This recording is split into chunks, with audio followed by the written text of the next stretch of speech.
Depuis des semaines, l'équipe de l'Institut Karolinska travaille sur une trachée artificielle pour Julia Tulik. Elle a mis au point un sérum chargé de cellules souches. Il doit permettre la vascularisation de la trachée dans cette boîte en plastique, un bioréacteur. Philippe Jungeblut est le bras droit de Paolo Macchiarini. Il est chirurgien et spécialiste des cellules souches. L'objet en polyéthylène blanc qu'il tient dans les mains est une copie exacte de la trachée de Julia.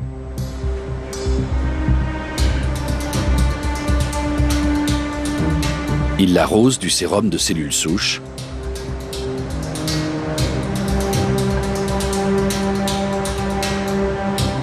Puis il ferme le bioréacteur et le place dans un incubateur à la température du corps.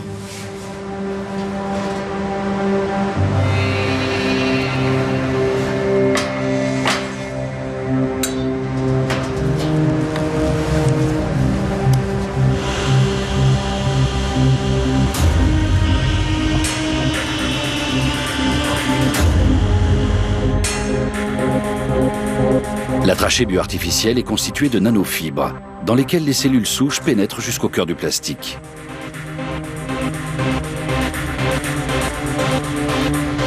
Là, elles se reproduisent et recouvrent progressivement les fibres artificielles.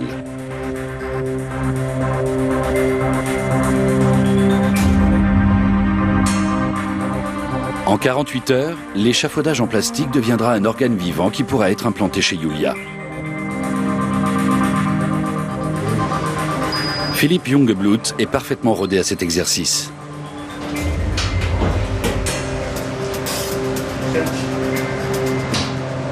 Et il est prêt pour la transplantation.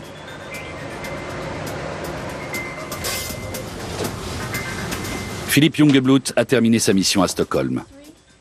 Meiling a travaillé avec lui au cours des derniers mois.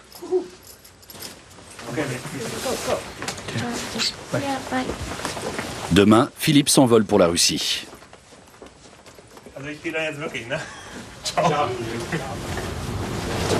Julia doit y être opérée dans quelques jours à peine. Pour Julia, originaire de Saint-Pétersbourg, la beauté d'une femme est synonyme de réussite. Ses hauts talons lui permettent de gravir les échelons de la société russe plus facilement.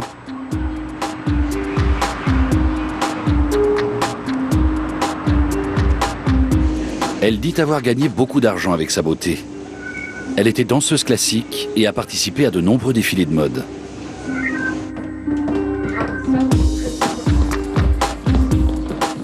Rien qu'à Saint-Pétersbourg, il y a des centaines d'écoles de mannequins dont les élèves rêvent d'une carrière de top modèle. À moins qu'elle n'arrive à épouser l'un de ces nouveaux millionnaires. Julia a eu la vie dont elle rêvait. Elle a épousé un homme riche et est tombée enceinte. Mais le rêve s'est brisé à la suite d'un accident de voiture. Aujourd'hui, Julia est divorcée. Elle a laissé son fils de 3 ans chez sa mère et prend l'avion pour Krasnodar.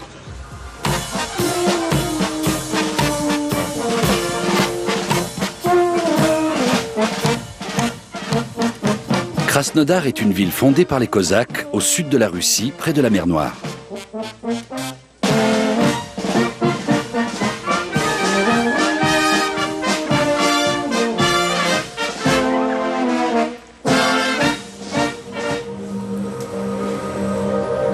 Philippe Jungeblut est arrivé de Stockholm la veille. Il marche avec des béquilles depuis un récent match de foot. Hey. Morning. Philip, nice to meet you. Can I...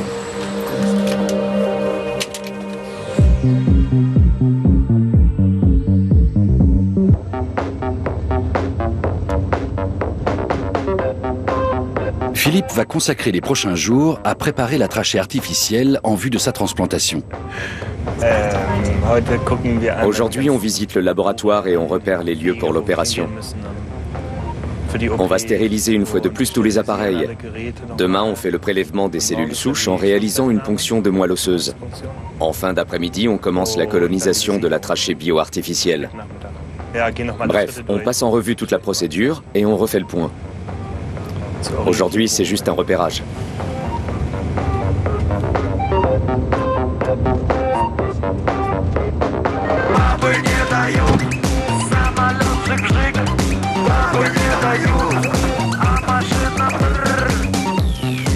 À l'hôpital, personne ne prête attention aux visiteurs étrangers.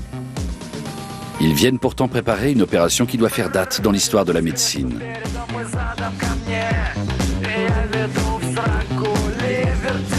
Irina Gilevich fait exception.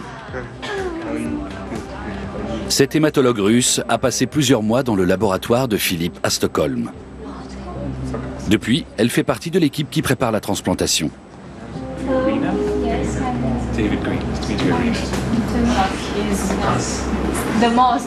C'est le meilleur prof que j'ai jamais eu. On s'est entraîné à la dire, cette phrase.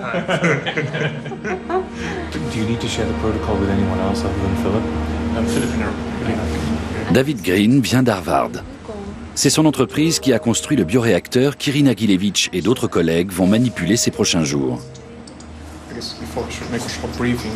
Thomas Grosse est allemand. C'est lui qui a mis au point le bioréacteur. Il vient prêter main forte à Irina Gilevich et Philippe.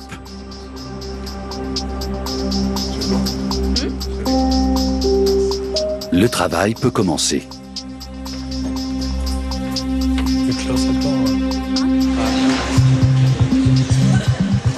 Yulia arrive à son tour à Krasnodar.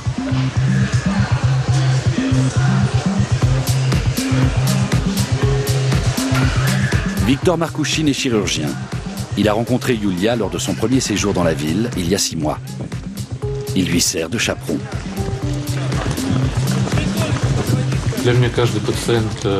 Mes patients sont comme des membres de ma famille. Je me sens responsable de Yulia, de son arrivée à l'aéroport jusqu'à la fin du traitement.